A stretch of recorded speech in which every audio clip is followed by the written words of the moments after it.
আসসালামু আলাইকুম বন্ধুরা, আপনারা কেমন আছেন? আশা করি ভালো আছেন আপনারা সবাই। তো আজকে যে আমি টিপসটা নিয়ে আসি সেটা হলো আমার কানেকশনের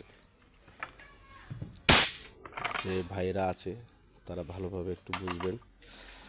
সেটা হলো যে বেজ আমরা করতেছি, বেজের বিষয় নিয়ে কথা হবে। হ্যাঁ, তো আমাদের অবশ্যই এটা ফাউন্ডেশনটা 3 তলার। আমরা বেজের রড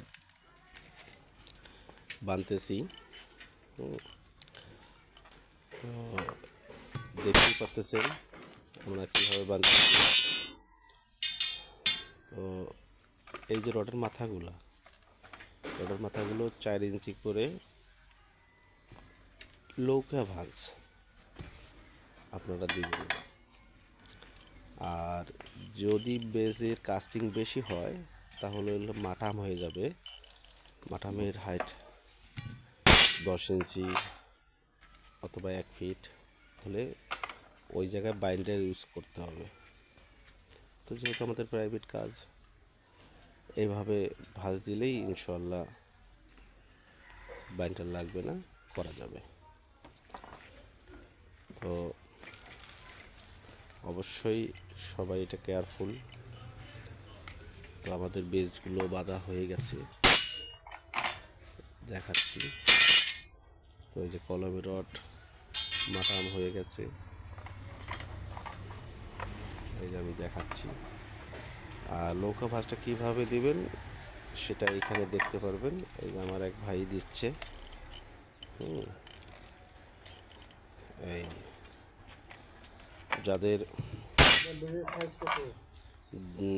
যোগান দুর্বল তারা মাটির মতো একটা যোগান কাঠের মতো বানায়া দিতে পারবেন। এই যে দিচ্ছে, আপনারা একটু দেখে রাখবেন। অবশ্যই ওই দিকের মাথামটা ওই যে স্ট্রেট রাখতে হবে, তারপরে হ্যান্ডেলটা বাজাতে হবে।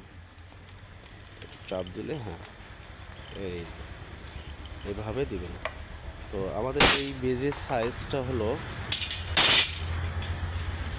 6 ফিট বাই 6 ফিট। তো আপনারা অবশ্যই 3 ইঞ্চি 3 ইঞ্চি 6 ইঞ্চি মানে ক্লিয়ার কভার রাখতে হবে। তো রডটা কাটা আছে 5.5 ফিট। হালকা একটু ভাঁজ করে দিচ্ছি, হয়তো বা একটু কভারিং বেশি হবে, মাটির নিচে কভারিং একটু বেশি প্রয়োজন।